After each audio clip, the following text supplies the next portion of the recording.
Hola a todos, pues bienvenidos a un vídeo más y este es un vídeo especial. Todas las semanas intentaré traer a una persona que realmente merezca la pena para entrevistarla a vuestro canal. Os animo a que os suscribáis porque veo que veis mis vídeos, somos poquitos, así que si os suscribís os vais suscribiendo y le dais me gusta, pues os lo agradezco porque así el mensaje llega a más gente. Hoy tenemos el absoluto placer y honor de contar con don Enrique J. Vila Torres. Es una figura archiconocida en España, pero bueno, para quienes no lo conozcáis, os voy a hacer una pequeña introducción, ¿de acuerdo? Enrique J. Vila Torres es un abogado y escritor español nacido en Valencia en 1965, especializado en Derecho de Familia, Filiaciones y Adopciones. Fue separado de su madre biológica al nacer y adoptado por una pareja local en la Casa Cuna Santa Isabel, experiencia que impulsó su carrera profesional y su activismo en la búsqueda de niños robados y la recuperación de orígenes biológicos. Dentro de su trayectoria y activismo, cuenta con más de 25 años de experiencia. Preside SOS Bebés Robados España y la Fundación Raíces y Derechos, además de ser director en Europa de la ONG SIHRC. En 2011 redacta y presenta la denuncia de la asociación Anadir ante la Fiscalía General del Estado por el caso de los niños robados, representando a cientos de afectados y facilitando cientos de reencuentros familiares. Mantiene decenas de carpetas abiertas de personas buscando a sus padres biológicos. Aún sigue enfrentándose a menudo al secreto de los archivos eclesiásticos y dentro de su obra literaria Reconocimiento es autor de varios ensayos y novelas que documentan su lucha como Bastardos, Historias robadas mientras duró tu ausencia y Cartas de un bastardo al Papa. En 2019 viaja al Vaticano para entregar al Papa Francisco sus cartas pidiendo la apertura de los archivos ocultos que impiden a muchos adoptados conocer la identidad de sus padres biológicas. Dirige el bufete Vila Torres actualmente, bufete de abogados en Valencia, donde combina la defensa legal con la sensibilidad personal de quien ha vivido, en primera persona, la búsqueda de sus raíces. Don Enrique, le doy la bienvenida y gracias por acudir a este modestísimo canal.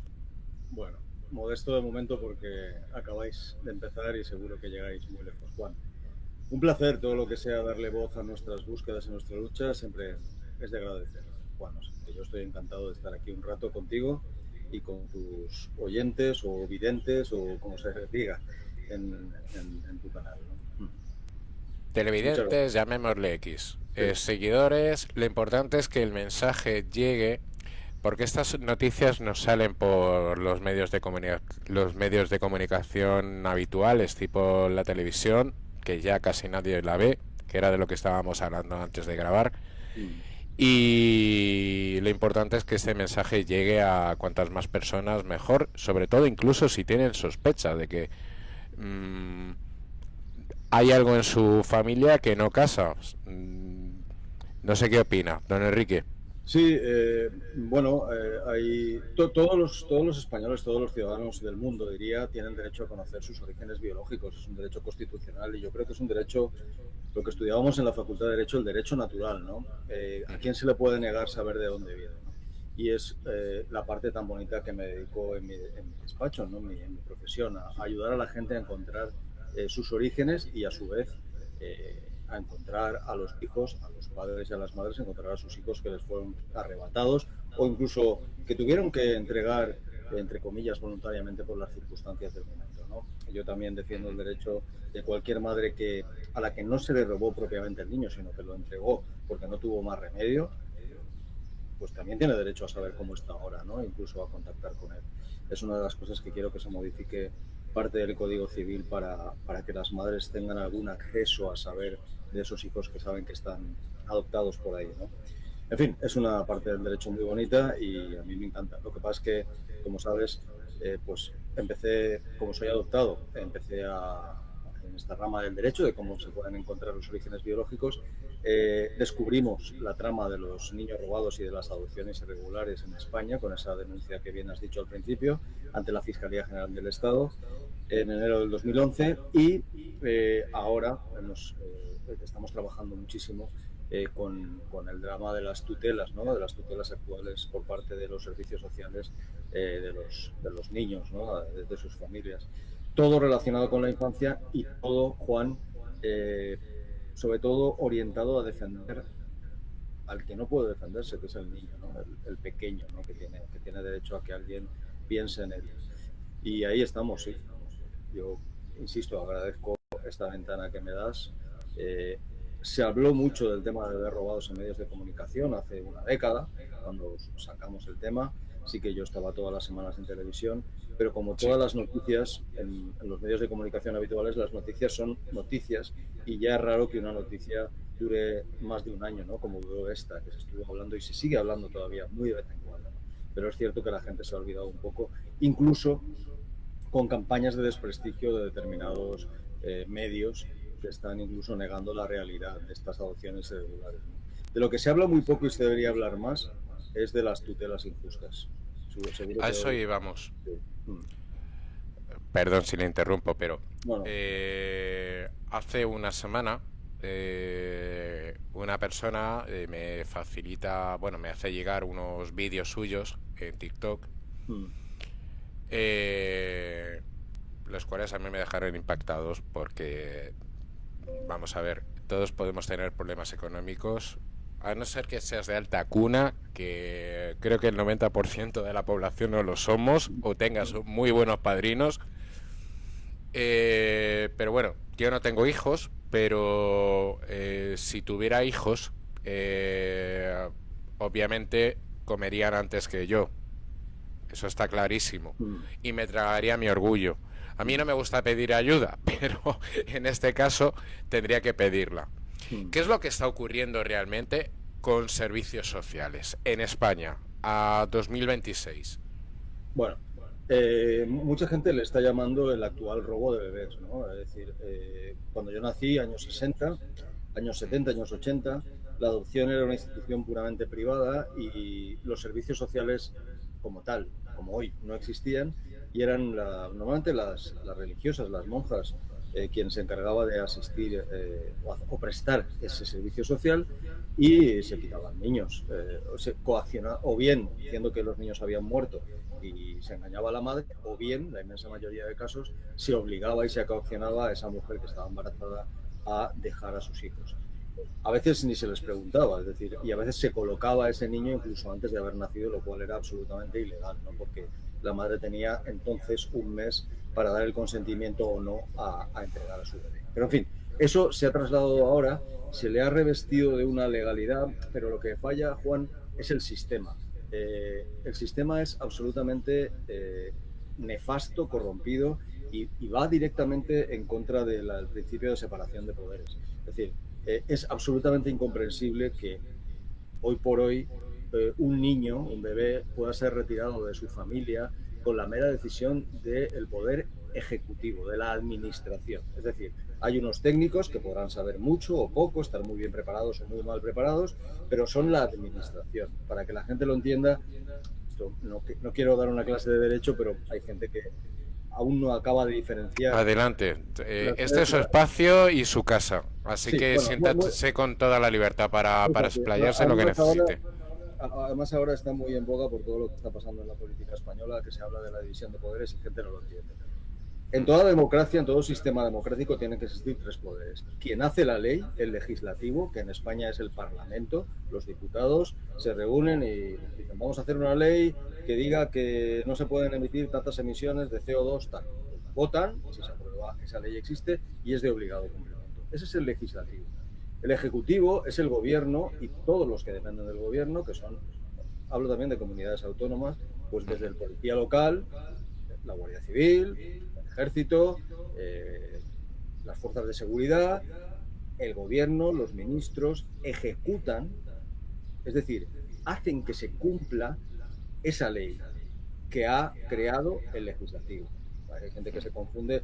En el Parlamento está el Ejecutivo, que son los ministros, los que se sientan en las sillas azules, y el Legislativo, que es quien hace la ley, que son todos los demás diputados, ¿no? Y el Senado también, luego tiene que pasar por el Senado. Y por último está el judicial, no menos importante. Y los tres poderes tienen una importancia brutal, porque el judicial es el que interpreta una ley. A lo mejor la ley pone una orden determinada y es el juez quien decide qué significa eso y si un ciudadano la ha cumplido o no la ha cumplido. Entonces, si hay una ley que ha hecho el legislativo que habla de los menores y que dice que los menores podrán ser retirados de su familia si están en riesgo psíquico o físico, esa ley está hecha por el legislativo. Y quien debe interpretar si ese menor está en ese riesgo es el poder judicial, un juez que es objetivo e independiente. Nos encontramos en España en estos momentos que quien decide si un niño está en riesgo y por lo tanto se le retira de la familia no es un juez, es directamente la administración, el ejecutivo. A ver, para poner un ejemplo que la gente lo entienda, es como si cuando tú vas en tu coche por una autopista, sobrepasas los límites de velocidad en el tramo que la ley dice que es delito y quien te mete en prisión y te deja en prisión es el guardia civil que te ha parado. No, el guardia civil te para, te toma los datos y lo comunica a un juez y el juez decide si vas a prisión o no. En el caso de los bebés, lo que estaría pasando, y perdonadme el ejemplo, es para que la gente lo entienda, que el Poder Ejecutivo, el Poder Civil, la Administración, la Policía Local o el Policía Nacional, te para, dice que va rápido y te mete en la cárcel. Esto no puede ser, porque tiene que haber un juez, que es el Poder Judicial, que decida, con todas las pruebas que se le faciliten, si tú has cometido un delito de ir muy deprisa o no. Tendría que pasar lo mismo con los niños. Si hay un niño en riesgo, yo abogo porque sea un juez quien estudie el caso desde el minuto 1 para tener la seguridad de que un juez objetivo, con el fiscal, con el médico forense, con los abogados de las partes, deciden si ese niño tiene que ser retirado o no tiene que ser retirado de la familia biológica. Si a mí, tú Juan no tienes hijos, pero comprenderías que si los tuvieras, y yo pienso igual, si a mí alguien me tiene que quitar a mi hijo, quiero que sea un juez. Claro. Y es así de fácil. Y en otros países de nuestro entorno, en mi libro Tutelados, hicimos un estudio comparado de diferentes países de Europa y del mundo, y normalmente, en todos los países, o en muchos países, no en todos, cuando hay un niño en riesgo, un juez desde el primer día está investigando si ese riesgo es real o no. Es la única forma más segura. A mí me crea mucha inseguridad que los mismos funcionarios que viven, tienen sus sueldos y viven, de que haya niños tutelados, decidan que un niño está en riesgo. Eso me crea inseguridad. Le quería preguntar, claro, porque a mí me asaltan miles de dudas, ¿no? Pero por empezar con las primeras, ellos están tomando posición de juez y parte, por lo que usted nos está indicando, básicamente. Sí, así es. ¿Qué criterios, según ellos, eligen para decir, no, este niño tiene que irse a un centro de acogida o tiene que irse en adopción? Cuando... Bueno, sí, adelante. Sí, la pregunta es muy clara y la ley no está suficientemente concretada.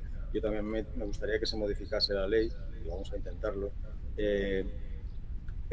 poniendo unos casos muy claros, muy concretos y que no puedan haber dudas. Porque la ley, como está ahora, dice que cuando haya riesgo genérico para el niño a nivel psicológico o a nivel físico, ¿no? Entonces, los criterios son muy amplios y son muy subjetivos. Y esa subjetividad vicia el sistema. Yo tengo muy claro que yo siempre intento defender al niño, porque te digo aquí, y la gente lo sabe, y se me ha criticado muchas veces, cuando yo he llegado a defender alguna adopción, yo también defiendo que los niños sean separados de sus familias biológicas y sean adoptados. Porque yo estoy un poco harto de que la gente haga dos bloques, anti-servicios sociales y a favor de servicios sociales. Anti-servicios sociales a favor de la familia biológica. No. ¿Por qué no nos ponemos en el caso del niño? yo creo que sería mucho más fácil entender cuándo se tiene que separar un niño de su familia biológica si pensásemos en ese menor. Los servicios sociales, en teoría, actúan en interés superior del menor, pero, como bien has dicho, son juez y parte. Es decir, no pueden ser objetivos porque si mi sueldo está dependiendo de que hayan niños tutelados y en el pueblo en el que estoy no hay problemas de ningún tipo, pues me tendré que inventar para seguir manteniendo mi puesto de trabajo, o tendré que exagerar alguna circunstancia. Si no hay niños tutelados más que en los casos estrictamente de riesgo absoluto, bajaría muchísimo el número de tutelas y a lo mejor va mucho el número de funcionarios, de subvenciones, de fundaciones que están trabajando en esto. Se ha creado una especie de, y perdonad que utilice la palabra chiringuito, en el que tienen que haber niños tutelados para que sigan habiendo el número de subvenciones, funcionarios, ayudas de la Comunidad Europea a este sistema. Para mí, exagerado. No se puede retirar a un niño por unas condiciones económicas precarias, porque no se puede penalizar la pobreza. Tienes que ayudar.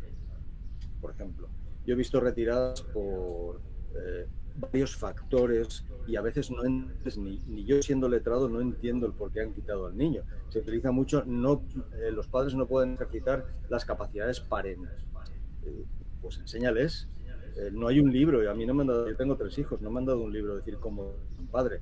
Evidentemente está la sensatez, pero ayuda a las familias, no retires inmediatamente.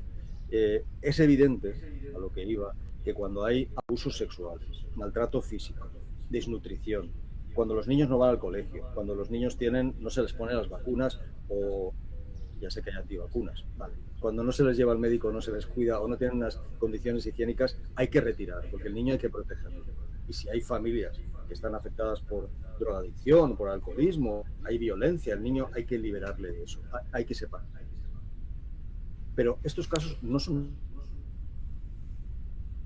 fueron criados en medio del campo, se salía un poco de los estándares típicos que dice la sociedad actual, ¿no? Por eso no se puede retirar.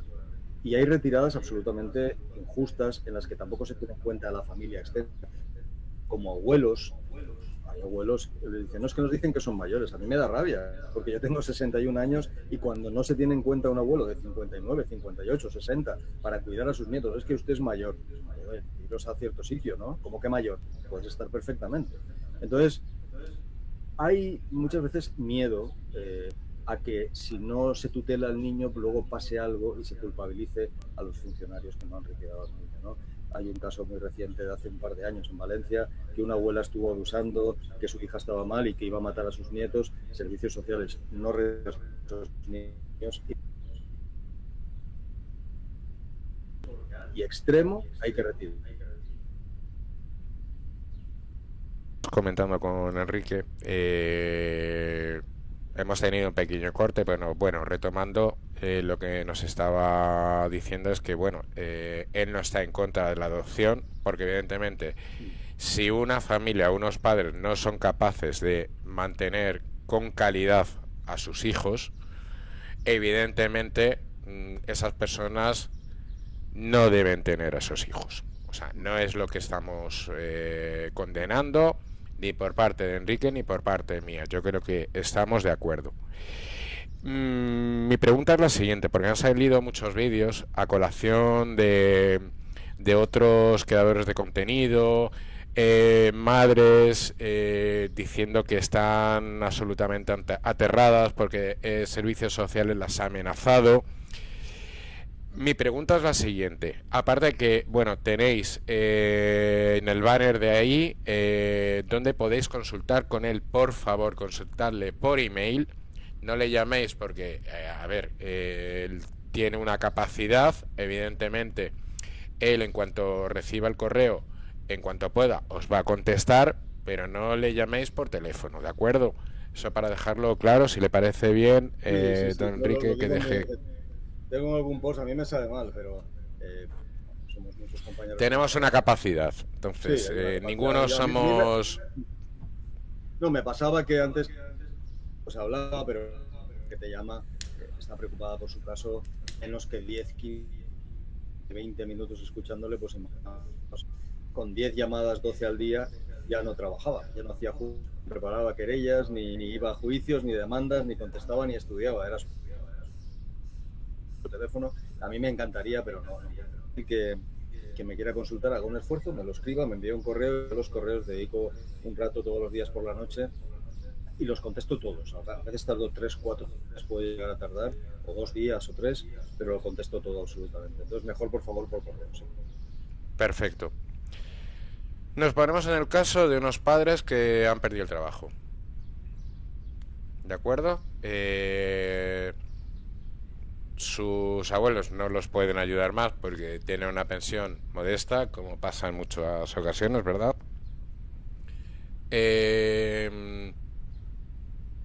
La pregunta es, ¿qué hago? ¿Dónde acudo? ¿Dejo que mis hijos se mueran de hambre? ¿Atraco un banco? Bueno,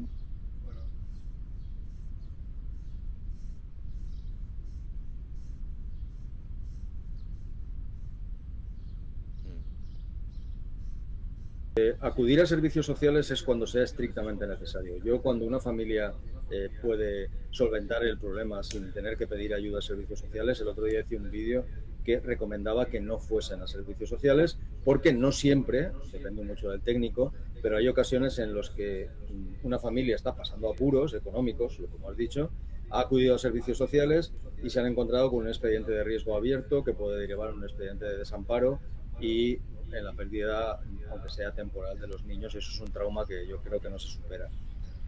Digo la verdad, es decir, servicios sociales solo cuando hay urgente necesidad o cuando realmente alguien detecte que el niño tiene ese riesgo físico o psicológico real. Muchas veces la gente va a pedir ayuda y sale con que se penaliza en exceso esos problemas económicos puntuales, ¿no? Económicos o de salud, o a lo mejor hay unos abuelos que estaban cuidando 5 años a su nieta perfectamente, abuelos jóvenes, de 50 y tantos años, estaban cuidando a su nieta, y esto es real, y con sus dificultades de todas las familias, el 90% de familias españolas pasan dificultades para llegar a final de mes, pero la niña creció con ellos, su nieta creció con ellos, 5 añitos, y se les ocurrió ir a servicios sociales para pedir ayuda puntual económica, y al detectar servicios sociales que había una niña de 5 años con unos abuelos, para ellos mayores, imaginaos, son jóvenes, menos de 60 años, y que la madre biológica, la madre, realmente estaba mal, tenía problemas de toxicomanía, pero vivía, o sea, no afectaba para nada a la niña, pues han abierto un expediente y les han quitado al nieto después de 5 años estando cuidándolo, ¿no? Me parece una barbaridad. Entonces, realmente yo recomiendo a la gente que los problemas, si pueden hacer un esfuerzo, que lo resuelvan en casa, a no ser que realmente haya un riesgo directo para el niño. Lo que pasa es que si hay un riesgo directo para el niño, y estoy hablando de padres pues toxicómanos, padres alcohólicos, padres que no le dan la atención necesaria que decíamos al principio al niño, ellos no van a ir a servicios sociales. Tendrá que ser alguien que detecte esa situación y que lo denuncie, evidentemente. Entonces, familias que, pese con dificultades, estén con sus hijos o con sus nietos, acudir hoy en día a servicios sociales cuando hay dificultades económicas o sociales, es un riesgo que yo no correría. Sinceramente lo digo, ¿eh? Porque no en todos los casos, por favor, no pensemos que todos los técnicos y todos los servicios sociales son iguales, pero hay casos en los que se han llevado sorpresas absolutamente desagradables. Y aunque solo haya un 15, un 20 o 25% de posibilidades de que rompan tu familia, si solo se trata de problemas sociosanitarios, económicos, que no pongan en riesgo real la vida o la integridad psicológica del menor, yo no iría a servicios sociales. Es mi recomendación. Y lo digo no como abogado, como padre incluso. Te ¿En, puedes llevar un buen susto. ¿En qué comunidades autónomas se concentra el mayor número de casos de este tipo? Bueno, esto es pura estadística. No todos los servicios sociales básicamente funcionan igual de mal por el sistema que he dicho al principio. No interviene un juez hasta que no pasan muchos meses y el sistema es perverso. Pero es por estadística. La gente habla mucho de Degaya en Cataluña, en Madrid también, en Comunidad Valenciana, pero es porque estadísticamente hay más gente, hay más familias, hay más población, por lo tanto pasa más. No hay un servicio social que sea más malo que otro. En Andalucía estamos viendo muchos casos también, pero pasa en todas las comunidades. Y evidentemente más, la gente habla más de Degaya o de los servicios sociales de la Comunidad de Madrid porque hay más cantidad de gente, obviamente. Entonces pasa más, pero es mera estadística. Y bueno, obviamente pedirle consejo a él de forma personalizada, pero bueno, de forma genérica le quería preguntar. Una vez que he solicitado a servicios sociales ayuda, ¿no? Y me pongo en el caso que he recibido, si lo quiere explicar también se lo agradezco, una especie de notificación diciendo que van a quitarme a mis hijos, básicamente. ¿Qué hago? Bueno, De primero, forma genérica.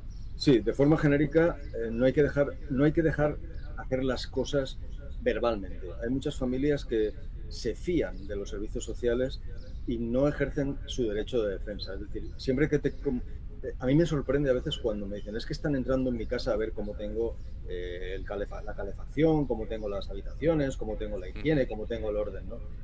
Y no Sí. tienen ni un solo papel. Vamos a ver, el domicilio es inviolable constitucionalmente hablando. Ni siquiera la policía puede entrar si no es con una orden judicial. Y sin embargo, los servicios sociales hay casos en los que sin haber comunicado o habiendo comunicado solo verbalmente el inicio de un expediente de riesgo, además con cierta chulería a veces. El otro día me decía una consulta, no es cliente, me consultó, que le decía a la de servicios sociales que ella podía entrar en su casa cuando le diese la gana. No, no, por escrito. ¿Por qué quieres entrar en mi casa? ¿Qué pasa? ¿Qué sospecháis? Y esas sospechas y los motivos por los que quieres investigar cómo está mi casa, pónmelo por escrito. Porque siempre tendré, cuando se inicia un expediente de riesgo o de desamparo, 10 días para hacer alegaciones escritas. Yo, de verdad, invito a toda la gente que coja un letrado desde el primer momento. Y aparte, hay abogados de oficio que son gratuitos. Si hay una investigación sobre vuestras condiciones de vuestra familia, un expediente de riesgo, con ese papel que tenéis que exigir que os lo den antes de que entren en vuestra casa, os hagan cualquier pregunta, iros al colegio de abogados y pedir un abogado de oficio para hacer alegaciones. Tenéis derecho a hacer alegaciones escritas a la administración. Eso es muy importante luego, además, ante el juzgado, porque si llegáis al juzgado en 8 meses, 9 meses, un año, el juez, si ve que no os habéis intentado defender, es una cosa en contra en el juicio. Entonces, tenéis que aportar testificales, informes médicos, que el niño va al pediatra, que el niño va al colegio, que los vecinos que ven que el niño está bien, que es feliz, que juega, que tiene amigos, que vosotros lleváis una vida con las condiciones socioeconómicas que tengáis, pero lleváis una vida familiar correcta, que tenéis apoyo familiar de tíos, de primos, de abuelos, y todo eso ponerlo por escrito y decírselo a la administración, porque si no luego la administración no lo tiene en cuenta. Entonces, siempre exigir una resolución escrita en la que ponga por qué os están investigando y esa resolución hacer alegaciones escritas. Y siempre desde el principio intentar tener ayuda jurídica. Siempre, eso para empezar. Y luego recabar pruebas. Tener en cuenta que la administración van a hacer informes técnicos por sus psicólogos, sus fundaciones, sus peritos, sus técnicos. Entonces vosotros también podéis ir a médicos, psicólogos, muchas veces los propios pediatras que conocen a la familia manifiestan que es una barbaridad lo que está ocurriendo. Entonces pedirle un informe al pediatra que habéis llevado siempre al niño. Oye, esta familia ha venido siempre al médico, el niño está bien, no pasa nada. Testigos, insisto, ir recabando y manifestando esas pruebas a la administración y luego dejándolas guardadas, como he dicho, para el momento en el que se vaya al juez. Y muy importante también, sin dejar pasar 2 meses desde que se os da la resolución, muchas veces se retira el niño y en ese momento se os da un papel en el que se retira. Aparte de las alegaciones escritas a la administración, en 2 meses, oposición judicial. Siempre ir al juzgado, siempre. Pese a que muchas veces los servicios sociales dicen, no cojas un abogado, no hace falta, es tontería, es tirar el dinero. Claro, es tirar el dinero porque están acostumbrados a hacer lo que quieren, pero en muchos casos se ganan en el juzgado. Y aunque también muchos casos se solucionan antes de llegar al juez, por suerte en nuestro despacho hemos solucionado muchos asuntos y se han devuelto niños sin necesidad de llegar al juez, es importante que la administración sepa que tenéis puesta la oposición judicial. Desde que os dan el papel, en 2 meses hay que hacer un escrito al juzgado, lo tiene que hacer un abogado, Y el juicio ya llegará, depende de la comunidad, llega en 3 meses, 4, 5, 8 meses o un año, pero está ahí y ya hay un juez que lo va a repasar todo y esto es importante. Entonces, todo por escrito. Si no hay escrito, si no os ponen por escrito porque os están investigando, que no entren en vuestra casa, ni acudáis a ninguna reunión. Yo no voy. A mí me llama la policía y digo, ¿para qué quieren que vaya? Díganme, ¿qué pasa? ¿De qué se me acusa? Eso es fundamental. Y contestar siempre por escrito. Eso es muy importante. Perfecto. De esto haré un clip para que sea como una primera ayuda, digamos, a aquellas familias pues que estén pasando por esta situación, que Sí, obviamente si uno no tiene conocimientos legales pues claro, no sabe qué hacer. claro, claro. Cambiando un poco de tercio, ya sé que nos queda muy poquito tiempo y discúlpeme, pero quiero exprimir un poquito más la entrevista. Ya cuando usted me diga, la cerramos, emplazándole a este espacio que es suyo. O sea, quiere decirle que cuando quiera volver, yo estaré encantado de que acuda. Los niños robados en España. ¿Qué ha pasado de estar en todos los medios de comunicación? Mm. Estamos hablando 2010, más o Sí, menos, de 2011, 2011, 2011, 2011. Mm. a de repente, aquí no ha pasado nada. Hay un interés. Bueno, yo tengo claro que esto es una búsqueda que ha pasado en todo el mundo. Adopciones, Mm. estamos hablando de adopciones irregulares, es decir, en contra de la madre biológica y cuando estaba el padre, en contra del padre biológico, ¿no? Esto es una adopción irregular. Entonces, por desgracia, hay un interés oculto en desprestigiar este tema. Se ha politizado demasiado, y lo digo con tristeza, porque las búsquedas de familias no tienen que ser una cuestión política. Entonces, al politizarse, la mitad de España, que es una España de derechas, piensa que esto ha sido una invención de la otra mitad, que es la España de izquierdas, para atacar a la Iglesia y para atacar a las derechas, ¿no? Y esto ha sido un problema porque ya para empezar, la mitad de España, que pueden ser afectados perfectamente por el robo de niños, ya lo ven como algo que es falso o que quieren que sea falso. Luego, no sé, hay intereses de ocultar o de negar esta realidad.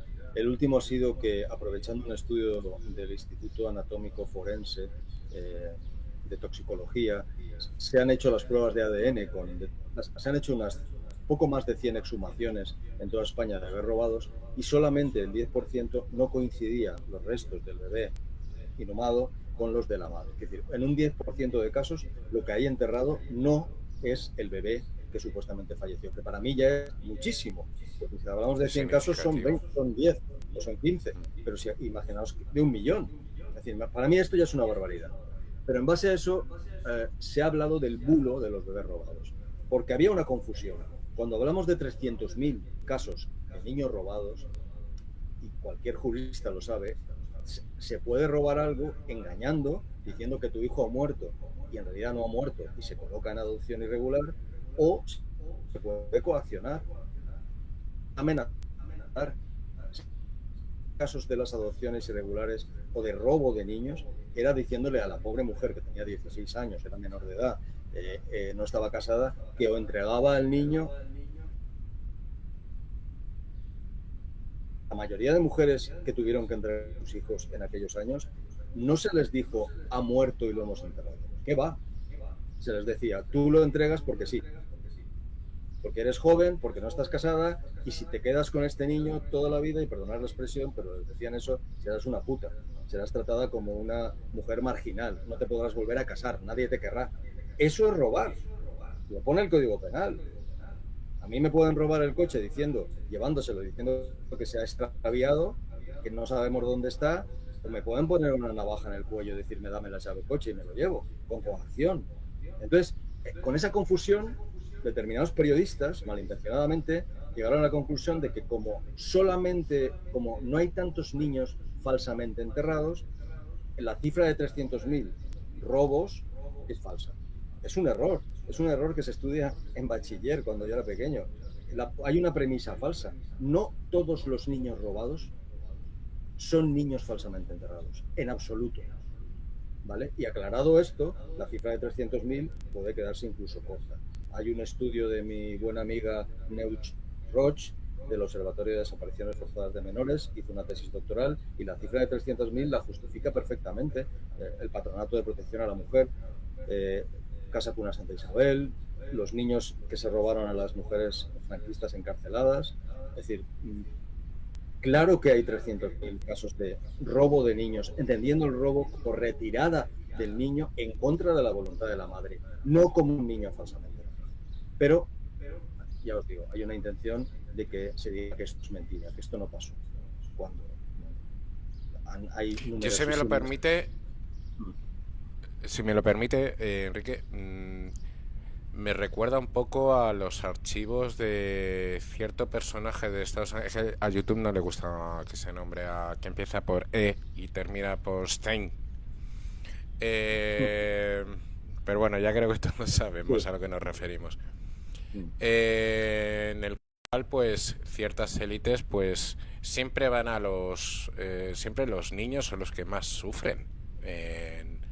Es impresionante, o sea, esta sociedad no cuida a los niños, es más, lo que quiere es que estos niños pues tengan conductas impropias de su edad. No voy a decir las palabras para no fastidiar el algoritmo, pero esto ha pasado siempre, o sea, y por lo que usted ha investigado, claro. Están indefensos los niños y hay que protegerlos, y han sido mercancía. Es decir, yo el otro día leía unas cartas de un religioso en los años 70, cómo se ofrecía, era de una monja, cómo se ofrecía a unos padres que querían adoptar a una niña, que querían una niña, pero no en el sitio donde nacían, en la institución, no llegaban niñas, solo nacían niños.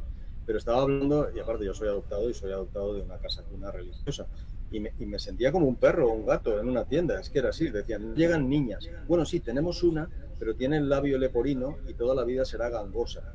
Si os queréis, os esperáis a que llegue una sana, y si no os lleváis, siempre os podéis llevar a esta, si os gusta, aunque esté defectuosa. O sea, es que es brutal. Se trataban a los niños como objeto. Y además se hablaba como perros, como si estuvieran comprando un perro y bueno, este no tiene el pedigrí que a mí me gusta, ¿no? Tipo. Si queréis niña y no llegan niñas, porque solo nacen niños. Pero tenemos una defectuosa, si la queréis os la lleváis. Y además, dice, el mes que viene seguramente llegarán más niñas, porque tiene que nacer alguna niña, por estadística pura, y si queréis os esperáis. Pero fijaos que estaban hablando antes de que nacieran. Es decir, la voluntad de la mujer embarazada no se tenía en cuenta cuando la ley daba a esa mujer un mes para que decidiese qué hacía con su bebé recién nacido. Y esto era así. Y los niños hemos sido mercancía, pura mercancía. Hemos sido objeto de abusos sexuales y de tráfico de menores para el placer sexual de determinadas personas, ¿no? Luego hay niños que por desgracia caen en una familia. Por eso decía al principio que a veces acepto y apoyo la adopción, porque, y lo digo con mucho dolor de mi corazón, pero hay padres muy bestias. O sea, hay padres muy bestias. Yo tengo que decir, porque lo he dicho y es público, que yo mismo sufrí cierto grado de abuso sexual en mi familia. Dice, cuando era niño, cuando mi padre pensaba que no me iba a acordar, ¿no? Es decir, pero esto pasa en las mejores familias, me ha pasado a mí. 1 de cada 5 niños es abusado sexualmente dentro de su propia familia, es algo brutal. Entonces a mí me da una pena tremenda que los niños, pues nadie piensa en ellos.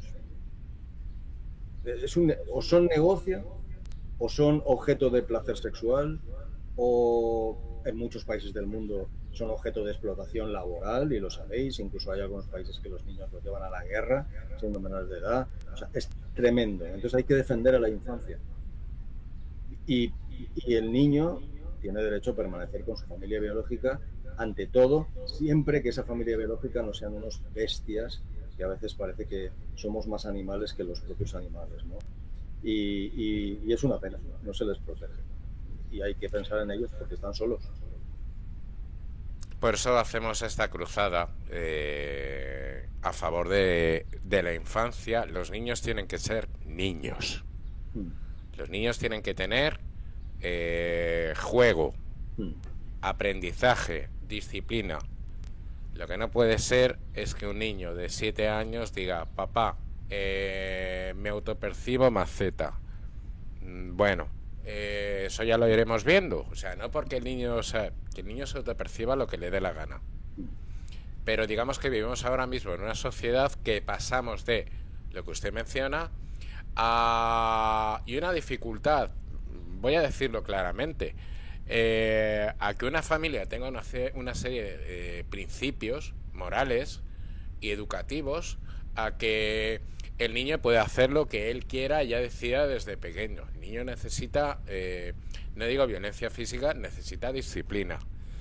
Y evidentemente los niños son los primeros perjudicados. En este canal, no sé si lo habrá podido ver, pero bueno, he reaccionado a Preiko, a Raúl Castaneda, porque bueno, él tiene una cruzada contra los pedos, ¿no? Esas personas que le gusta estar con gente muy joven. Ya. Cuando digo joven no hablo de 15 años, porque es lo que ellos alegan, es muy joven. Muy joven, Sí, y a mí, de verdad, yo voy preso, se lo digo ya como abogado, además le llamaría a usted, si yo presencio algo de eso, a mí me llevan detenido. Sí, no, es tremendo, es horrible. Eso es horrible. Es decir, históricamente ha existido siempre, pero no porque haya existido siempre históricamente hay que permitirlo, evidentemente. Eso Claro, sabemos.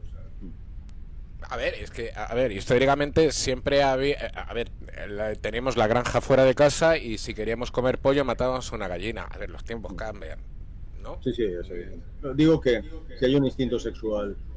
Creo que hay asociaciones incluso que me parece tremendo que defienden esa tendencia sexual por el gusto por los Sí. menores, ¿no? Lo defienden como, me parece algo, vale, pues aguántate. Es decir, vale, tenla, pero aguántate, no seas tan bestia de dar rienda suelta a esos instintos que vas a destrozar la vida de una persona.